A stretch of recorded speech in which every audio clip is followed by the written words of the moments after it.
Hello friends, welcome back to my channel. ఈరోజు నేను మీకు ఎంతో టేస్టీగా ఉండే మ్యాంగో పులిహోర చేసి చూపించబోతున్నాను. సింపుల్ వేలో నేను మీకు చేసి చూపిస్తాను. ఈ సమ్మర్ సీజన్లో మ్యాంగోస్ ఎక్కడైనా అవైలబుల్లో ఉంటాయి.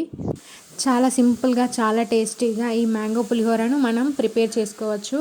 చూడండి, నేను ఇక్కడ 5గురికి సరిపడా రైస్ తీసుకొని ఇక్కడ మ్యాంగోస్ అనేది నేను ఇలా తురుముకుంటున్నాను. బాగా లేతగా ఇంకా బాగా ముదురుగా ఉన్న మ్యాంగోస్ కాకుండా నార్మల్గా ఉండే మ్యాంగోస్ తీసుకోండి. పుల్లగా ఉంటే బాగుంటుంది. చూడండి, నేను ఇక్కడ ఈ విధంగా తురిమి పెట్టుకున్నాను. సో తర్వాత కావాల్సిన ఇంగ్రీడియంట్స్ ఏంటంటే పండు మిర్చి, అంటే మా దగ్గర ఎండుమిర్చి లేదు ప్రజెంట్. సో మేము పండు మిర్చిని తీసుకున్నాము. అండ్ కరివేపాకు, ఆవాలు, జీలకర్ర, పసుపు, పల్లీలు. మీ దగ్గర అవైలబుల్లో ఇంగువ ఉంటే ఇంగువ కూడా యూజ్ చేయండి. మా దగ్గర అవైలబుల్లో లేదు కాబట్టి మేము ఇంగువ అనేది యూజ్ చేయట్లేదు. తర్వాత పోపు వేసుకోవడానికి ఇక్కడ ఒక బౌల్ పెట్టుకొని మీ కావాల్సినంత ఆయిల్ వేసుకోండి. నేనైతే ఇక్కడ 5గురికి సరిపడా రైస్ అనేది తీసుకున్నానని చెప్పాను కదా. సో దానికి సరిపడా నేను ఇక్కడ ఆయిల్ అనేది యూజ్ చేస్తున్నాను. ఆయిల్ అనేది హీట్ అవ్వనివ్వాలండి. టేస్ట్ చాలా బాగుంటుంది. మీరు కూడా ఖచ్చితంగా ట్రై చేయండి. సమ్మర్లో ఇది బాగా స్పెషల్ అండి. చాలామంది చేసుకుంటూ ఉంటారు. ఇంకా దీన్నే వేరే వేరే టైప్స్లో కూడా చేస్తారు. మేము ఈ టైప్లో చేస్తున్నాము. మీరు కావాలంటే మేము ఇప్పుడు చేసే విధంగా చేసి చూసుకోండి. బాగుంటుందండి టేస్ట్. ఇక్కడ ఆయిల్ అనేది హీట్ ఎక్కిందండి.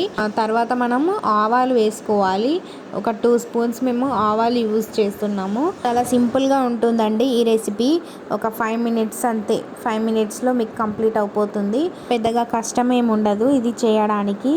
సో మీకు ఇంట్లో కర్రీస్ ఏం చేయాలో తెలియనప్పుడు ఇలా సింపుల్గా ఒక 5 మినిట్స్లో రెడీ చేసుకుంటే అందరికీ సరిపోతుందండి. ఇప్పుడు ఆవాలు వేసాం కదా, తర్వాత జీలకర్ర యాడ్ చేసుకోండి.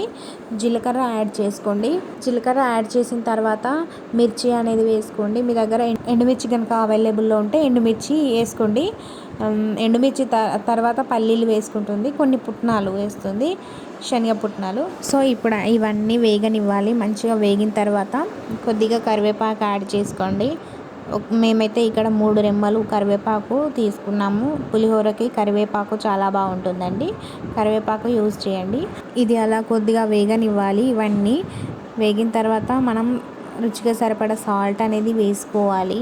ఇదంతా మనం ఒకేసారి రైస్లో కలపకుండా ఇది ఒక 2-3 డేస్ నిల్వ కూడా ఉంచుకోవచ్చు.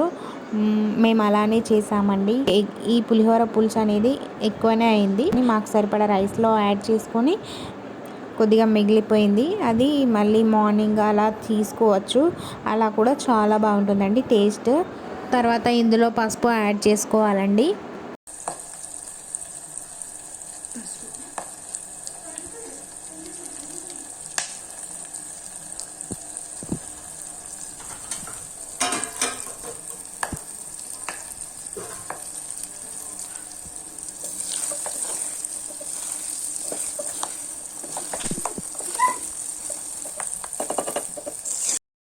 సో ఇవన్నీ ఇప్పుడు మంచిగా వేగనివ్వాలండి.